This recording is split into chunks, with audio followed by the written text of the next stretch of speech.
Assalamualaikum warahmatullahi wabarakatuh.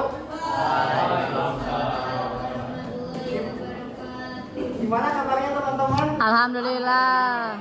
Di sore hari ini yang menuju senja, insya Allah kita masih diberikan berkah dan rahmat dari Tuhan Yang Maha Esa. Di sini kami kelompok 3 yang beranggotakan Muhammad Fatul Rizki, Taufik Fadal, Aditya Fatur Rahman,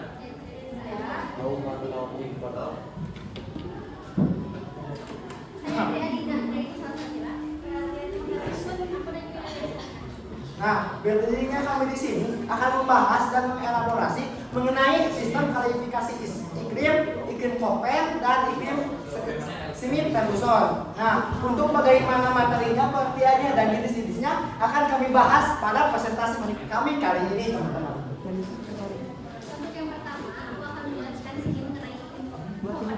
Iklim Koppen ini dikembangkan oleh klimatolog Jerman Rusia bernama Walter Koppen pada 1884.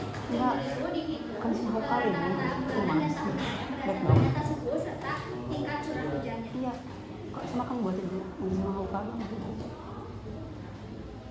Iklim tropis dalam klasifikasi ini ditandai dengan suhu rata-rata bulanan minimal 18 derajat Celcius sepanjang tahun yang dibagi pada 3. Juga ada AF. AF itu adalah iklim hutan musim tropis yang dimana curah hujan yang tinggi dan musim kemarau yang tidak jelas. Terus yang kedua ada AM. AM itu iklim musim tropis yang dimana musim hujan dan musim kemarau yang jelas serta curah hujan yang tinggi di selama musim hujan. Yang ketiga ada AW, itu adalah iklim savana tropis yang dimana musim kemarau yang lebih panjang disertai dengan curah hujan yang lebih rendah dibandingkan air laut. Nah, tadi itu kan sudah dijelaskan kode iklim A. Sekarang kita masuk ke penjelasan kode iklim B. Kode iklim B sendiri itu dibagi menjadi 2, ada iklim BW dan ada iklim BS.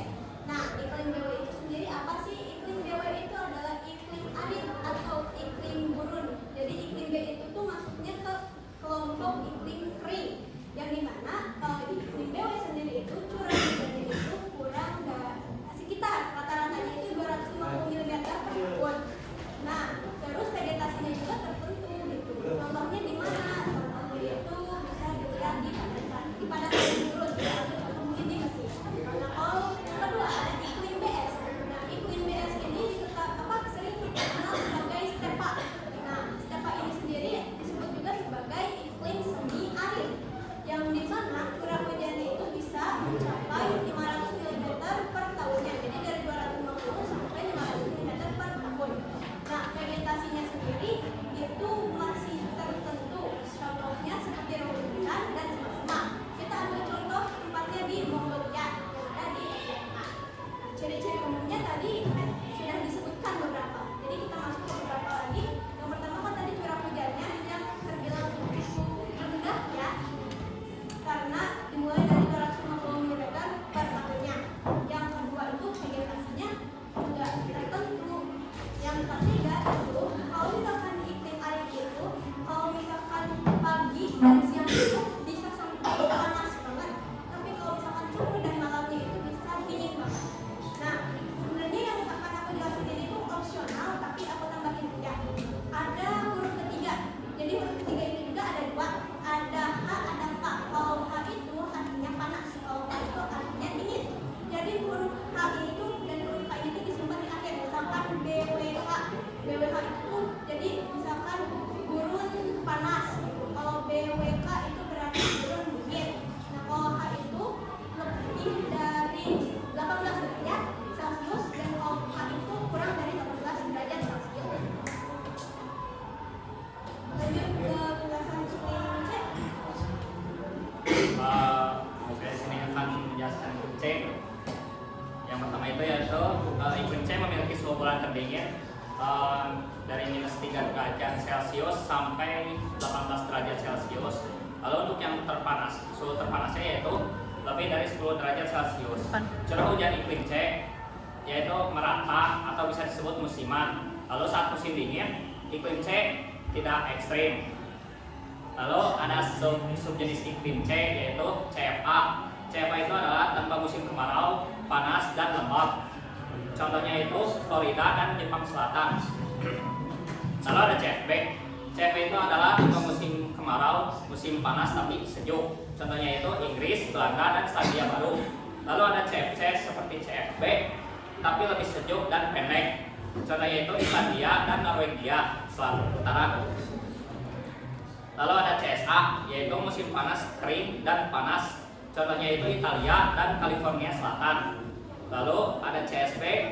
CSB itu seperti CSA, tapi musim panas lebih sejuk. Contohnya itu daerah tinggi atau dekat dengan laut. Lalu ada CWA, musim panas dan lembab, musim dingin kering. Contohnya itu India dan Cina Selatan. Lalu terakhir ada CWB, musim panas sejuk, musim dingin kering. Contohnya itu Ethiopia dan Andes Tengah. Selanjutnya yaitu ada iklim D atau iklim dingin. Iklim dingin pada klasifikasi Koppen ini mencakup wilayah-wilayah dengan suhu terdinginnya di bawah -3 derajat Celcius dan suhu terpanasnya di atas 10 derajat Celcius. Umumnya iklim ini itu ditemuin di bagian utara, contohnya kayak Amerika Utara, Eropa, dan juga Asia. Nah, iklim D ini dibagi menjadi dua, yaitu iklim DF dan DW. DF itu iklim dingin dengan musim dingin yang lembab, yaitu curah hujannya biasanya jauh lebih merata. Lalu yang terakhir ada DW, iklim dingin dengan musim dingin yang kering, biasanya juga curah hujannya itu jauh lebih sedikit dibandingkan yang DW. Selanjutnya ada iklim Koppen bagian kutub. Iklim ini dibagi ke dalam dua kategori, yaitu IT dan F. Yang pertama IT, yaitu iklim tundra. Ciri khas dari iklim ini yaitu suhu rata-rata setiap bulannya. Bulan terpanasnya adalah 0 derajat Celcius hingga kurang dari 10 derajat Celcius. Ciri khasnya tidak ada pohon yang tumbuh sama sekali, hanya vegetasi kecil seperti lumut, dekil, dan vegetasi kecil lainnya. Dan ciri wilayahnya yaitu berada di pesisir Greenland dan Siberia Utara. Lalu yang terakhir ada IF, yaitu iklim frost. Ciri utamanya adalah suhu semua bulan iklim ini berada di bawah 0 derajat Celcius. Ciri khasnya tidak ada vegetasi yang tumbuh sama sekali. Salju dan air memenuhi wilayah ini sepanjang tahun. Ciri wilayahnya yaitu bagian dalam Greenland dan Antartika. Selanjutnya iklim semi Ferguson. Dan nanti maaf kalau saya rada yakin ya teman-teman. Iklim Smith Ferguson ini adalah iklim yang dikembangkan oleh Pak Smith dari Jerman dan Pak Ferguson dari Inggris. Nah, iklim ini dikembangkan pada tahun 1950, di mana iklim ini berfokus pada curah hujan dan data curah hujan yang berada di wilayah per bulannya. Nah, teman-teman, FYI juga, iklim Smith Ferguson ini adalah iklim yang sangat-sangat baik jikalau diterapkan pada sektor pertanian, karena kembali lagi sektor pertanian itu bergantung kepada kadar air, ya. Nah, karena balik lagi iklim Smith Ferguson ini sangat-sangat mempertimbangkan jumlah air pada suatu tanaman, jadi iklim Smith Ferguson ini sangat cocok di sektor pertanian, teman-teman. Nah, langsung saja ke dasar klasifikasi iklim. Nah, jadi klasifikasi iklim Smith Ferguson ini menggunakan rasio antara jumlah bulan kering per tahun dengan jumlah bulan basah per tahun. Nah, untuk mempersingkat waktu, saya akan langsung saja memberikan rumus jumlah bulan kering bagi jumlah bulan basah yang nantinya akan memberikan gambaran dan juga analisis terhadap suatu wilayah. Apakah wilayah ini termasuk ke wilayah dengan curah hujan yang tinggi ataupun wilayah ini masuk ke curah hujan yang rendah, teman-teman. Nah, masuk ke slide selanjutnya.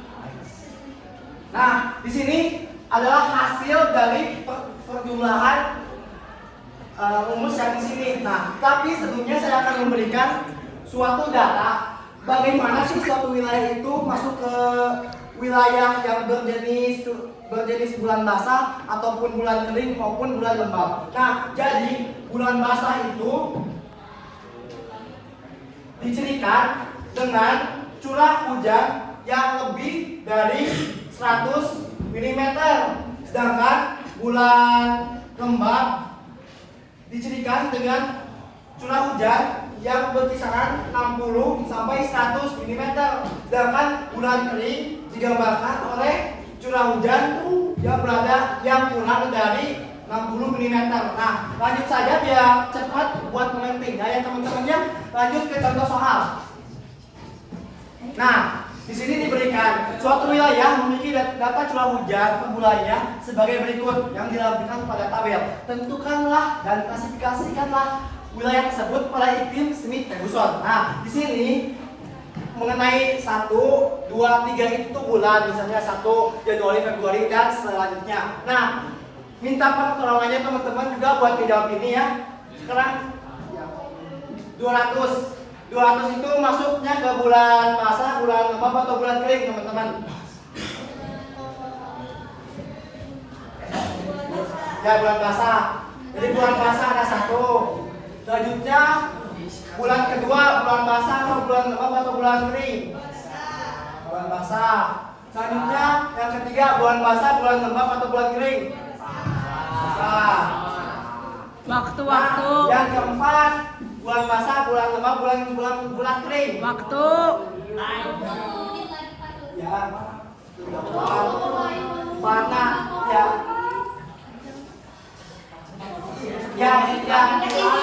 Intinya rumusnya itu. Kita rumusnya ini ya.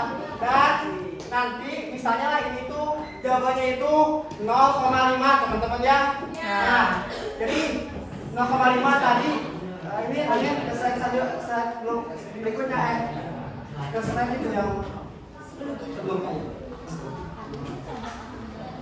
Nah, jadi hasil dari wilayah itu 0,5 dan 0,5 ini masuknya ke kategori iklim apa teman-teman?